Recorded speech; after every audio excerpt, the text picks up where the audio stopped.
Hey traders, welcome to Charts and Coffee. Great to see everyone. Happy Tuesday. Hope everyone's doing great. All right, so what do we have going on today? Well, if you caught the show yesterday and on Sunday, you know that the economic calendar is a fairly sedate one until tomorrow. And once we get to tomorrow, now we're CPI, PPI, etc. Today and yesterday, we were pretty light on hot zones. So there wasn't a whole heck of a lot to have to be concerned about in terms of that intraday volatility from different economic releases. So it's pretty clear sailing in terms of day trading. Now, one of the challenges we faced yesterday when day trading and my Sector Secrets Mastery folks, we had a pretty good day trading. Our main trades were to look for a crude oil setup, which, and I cannot emphasize this enough. If that price, think of price as the ball, and our trade is kind of the plate. That if price does not come over the plate at the spot that we know that we can connect with a high percentage of the time, high probability, we don't take the trade, right?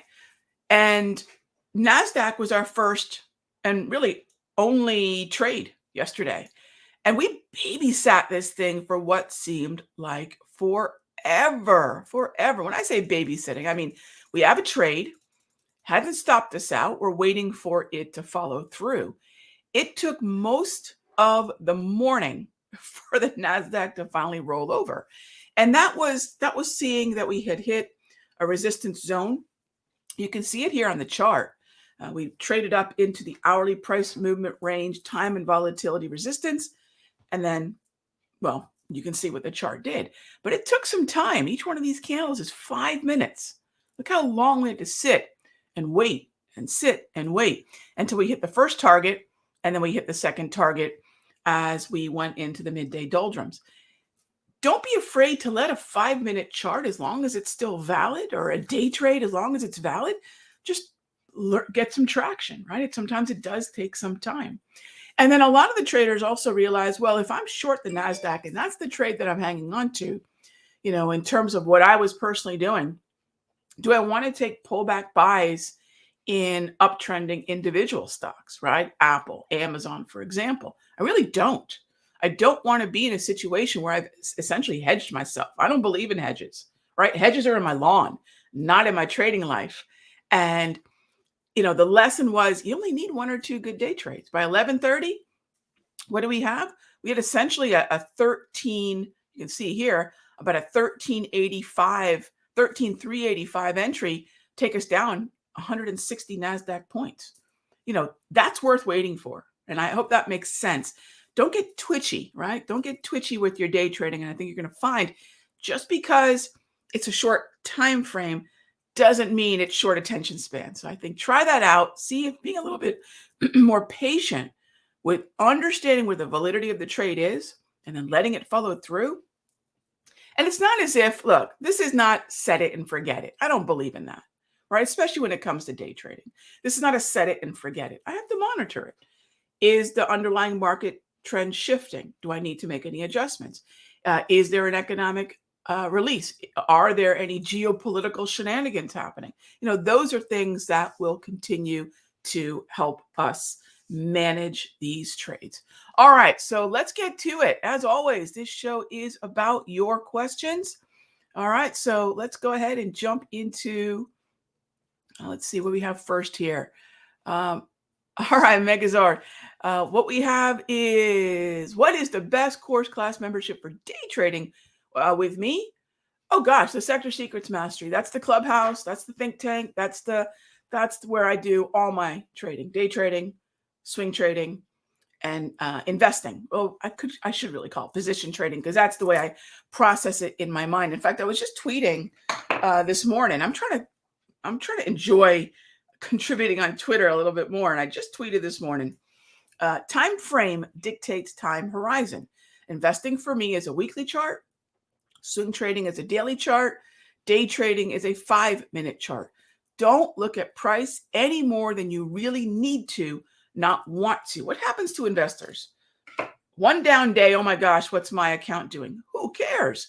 Time frame equals time horizon, right? So if I'm looking at a time frame of a weekly, right, one day within the weekly is just one of 5 sessions that's going to work its way into that single weekly candle.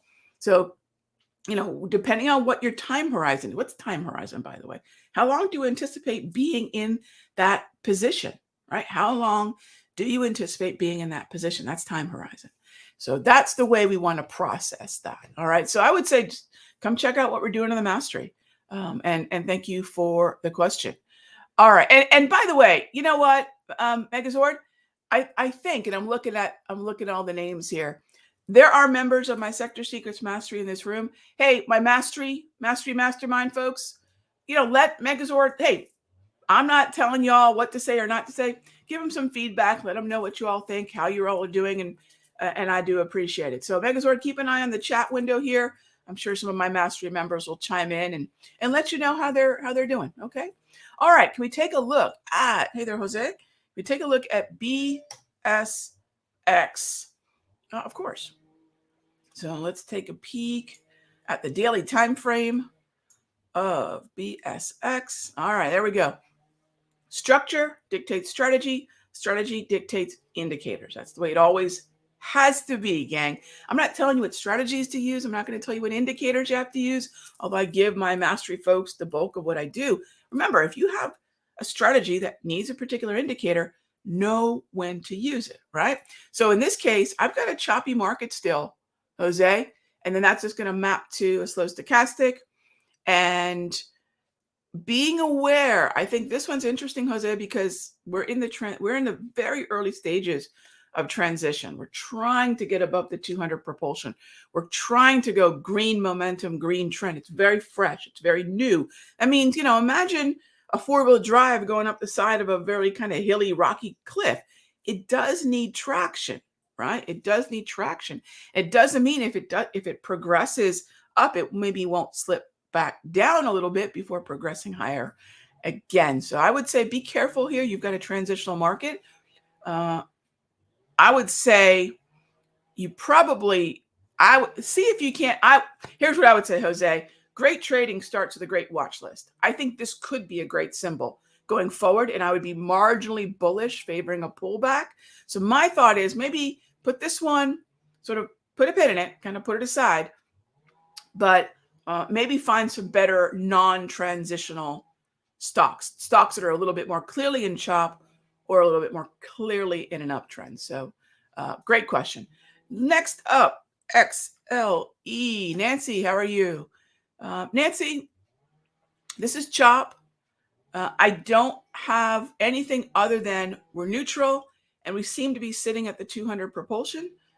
With that being said, I don't have a setup right here. So again, the ball game's going on. The pitcher's going to throw the ball. Is it over the plate in a place that I know for my strategies and my approach is high probability? Just because the pitcher's throwing the ball, we don't have to swing at it, right? We are in, I know, I'm going to beat the baseball analogy into the ground. I love baseball. We're in a no strike game. No one's going to call a strike on us. We can let as many pitches go by as we want until that pitch is over the plate where we want it. That's not what I have right now. So I'll just let the market keep throwing pitches until one of them is mine, right? So thanks for the question. McDonald's or Coke? Well, they kind of hang out in the same group, don't they? Kind of hang out together, right, Robert? Double green, north of the 200, looking pretty good at McDonald's for a buy the dip. I'd keep an eye on the 21 exponential propulsion. I'd pass on Coke. So where the wheels fall off the wagon for Coke? It's chop. I will always prioritize a trend. Look, gang, if we look back at 2020, we look back on 2021. This is not everybody, but I would, dollars to donuts, it's most of us. All of us tend to do better. Most of us tend to do better in uptrends. Our job is to prioritize trends. Uptrends first, downtrends second, chop last, right? Those corners of the market, we've been doing this in the mastery, right? What did we do last Tuesday? We're going to do it again this Tuesday. 3 o'clock, Mastery folks. So we'll have our day trading from 9:20 to 10:35, and then we'll have our watch list building longer term view 3 to 4 p.m. Eastern today. We prioritize uptrends, right? We have a growing list of names that look more like McDonald's than Coke. And there's not a lot of them, but we know that the probabilities are better with certain uptrending characteristics, and McDonald's has got those. All right, next up, what are my thoughts on trading 1:30 to 3:50 p.m.? I don't have a problem with that, Martha. That's the PM session. It's just not my preference. From sort of nose to tail, from top to bottom, yesterday in the NAS in the morning, 157 points. I think I pulled 157 or 162, something like that. I'm trying to remember what it's going to be in my journal here. I have a morning like that. There is that temptation to do it again. My overall operating system is, I know it's going to sound so inspirational, don't screw up. That's my operating system. Rog, how can you start your trading day and just don't screw up? Don't break your rules. Don't bend them too badly, right? Rules should not be that limber. And ultimately, what I'm thinking is, after I've had a really good morning like that, look, that was a 2-hour time span, 120 minutes, right? That was more than a point a minute. I feel that what I'll likely do is sort of screw up. So I'm thinking to myself, you had a good morning. There are other time frames and other setups you want to manage. So if I, especially if I have a good morning, I don't want to trade the afternoon. And if I have a terrible morning, I don't want to trade the afternoon. There's got to be something extremely compelling as we go into the close to pull me back in. Is it a viable time to trade? Absolutely. The hourly price movement ranges are very powerful if we're viewing them in the best underlying market trend environment. But mornings are my jam, Martha. That's absolutely where I do best. All right. Do I cover futures? Yeah, Rocky, we do. Yeah, we cover. Well, I mean, for example, when we were talking about NASDAQ, I'll talk about the volume and open interest, which contract. And when we're trading QQQs, which some of our traders took QQQ puts in lieu of the micro or mini futures. I mean, we're mostly doing options in that room. But of course, in order to trade QQQ, in the way that I analyze the NASDAQ, I have to look at the NASDAQ futures. That's your more complete, right, view of what's happening. QQQ is then a spinoff, right? It's a spinoff. It's an alternative to the NASDAQ. Micro is another alternative to that mini contract. So there's that choose your own adventure aspect to the way that I like to take the trades. But we have to start with the touchstone market. If it's, say, GLD, got to look at gold futures. If it's the S&P, a lot of folks ask me about SPY, SPX. That's the second decision. The first decision is there a setup on the ES futures? Then that can map out to micro options on the ES, options on SPY, options on SPX, but we set up the future. So yeah, it's inevitable. We have to, yes. Let's see. Next up, Papa Kilo asks, a sector slow stow has all the S&P sectors. A sector slow stow, Papa Kilo, is just a custom slow stochastic. I'll give you the settings. It's a custom view of a 21K 3D 80/20 slow stochastic. So if you were to pull up on TOS, I'm looking at TOS right now, their slow stochastic, use an exponential, 21K 3D 80/20 overbought and oversold, you're going to get the same signals as I'm getting on my sector slow stow. What makes it a sector slow stow is I make it available to my sector mastermind, and that the color changes, the red, green, that's just easier for my eyes. I am terribly, terribly nearsighted. And it just makes it easier for me to see shifts in color rather than two lines crisscrossing, which when you look at my charts, you'll say, oh, Rog, that's why everything's color coded. Yeah, because I can see shifts in color a whole lot better than I can see two little lines cross each other or this little line cross that level. I like the color. And that's all that it is. All right. Let's see. Stephen, I don't know what trade. I mean, I think I was talking about the NASDAQ. Yeah, it was an hourly price movement range resistance level that I confirmed to be overbought. I mean, that's really pretty much it. It's got to be in the right neutral environment, and then we just go down the list of, is it in the zone and how do I confirm it? I mean, I think that was probably what we were talking about at the time. All right, and that was it. That's really in a nutshell, and not really skipping that many steps. That's how I day trade. EOG, comment on direction. I am short. I'm with you. I would say, I'm not with you literally, Sam, but I'm with you in terms of your direction. You're short.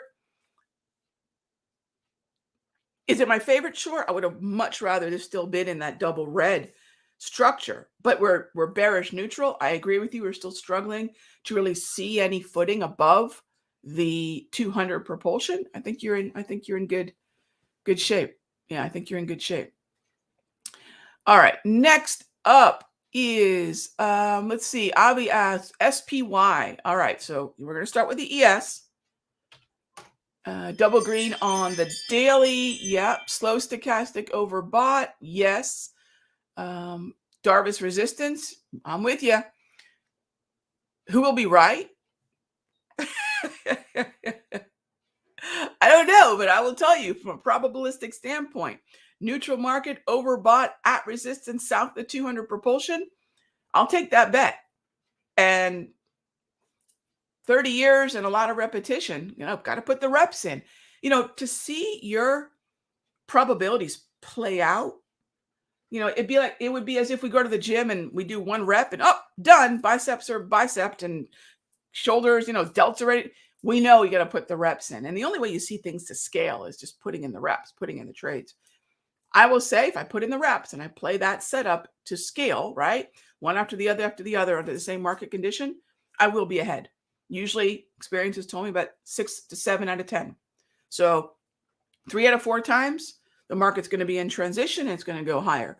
Most of the time, and I would say a profitable amount of the time, that's going to be a fade. So who's going to be right? Individually, situation by situation, we never know. We never know. I've been really trying to press this idea that we do not play prediction, which I know you are not asking, but we don't play prediction. We play probabilities. That's why I don't believe in here's the target. Am I going to put some ridiculous statement out like 4,200 or 3,800 target? No, right? That's a waste of your time and my breath. However, if we say, as long as we stay below the resistance of the 200 propulsion, as long as we're finding fatigue at that Darvis level, as long as we're neutral, as long as fill in the blank for the criteria that you need, I'll play the probability. So as far as a pullback goes, the last time, so this is another different thing. I'm not going to predict where we're going. I'm going to look where we were last time we found support or resistance. And that's going to put us around 39.60. Remember that old saying, what was previous support becomes resistance and vice versa.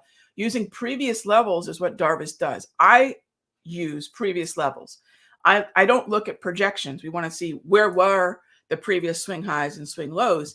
And that's what that Darvis is going to do by way of a pattern, simple pattern, time-tested pattern called minor highs and minor lows. And that's what that Darvis will track. So cool question. And I would say pull back possibly to that level. But if we go double green in the interim, if the structure of the 8-13-21-34 goes double green, then we transition to a different strategy, right? That's where we have to continue to monitor what the underlying market strategy does. All right, gang. Thank you for all the, oh gosh, look at all of you. Thank you so much for the feedback on the mastery. And, we try to make it as inclusive of all the things that I do as possible. So we've got the short-term, daily, and the longer-term time horizons all built into an approach that reminds you don't have to sort of, kind of stuff yourself into a strategy because that's all we do, right? In other words, going through summer, it's been tough to find trends on the daily. It's been tough to find follow through on the daily. So we did what? We day traded. So, we started talking about day trades. We also found that there is some interesting weekly opportunities for a longer term time horizon. So we added that in. And that's the flexibility and the ability to shift gears that I think is really, really helpful. So I appreciate that. There was a question about the video. If you go back to the Simpler Trading YouTube channel, I believe it was a video. I'll have to look that one up. If you take a look at my last couple free videos at the Simpler Trading YouTube channel that aren't charts and coffee, I think it was last Thursday or Tuesday that I did the walkthrough of the day trade. So just check out. I only have a handful of free videos. I do them twice a week. So if you go back and take a look at the last 2 or 3 of them, you'll get a good view of what I've been doing day trading wise. I think that was Rocky's question. I don't have it off the top of my head, but yeah, check it out. And I think you'll find what you're looking for. Okay. All right, gang, I got to go. I will see you all tomorrow, same time, same station. In the meanwhile, caffeinate and dominate, gang. I'll talk with you soon.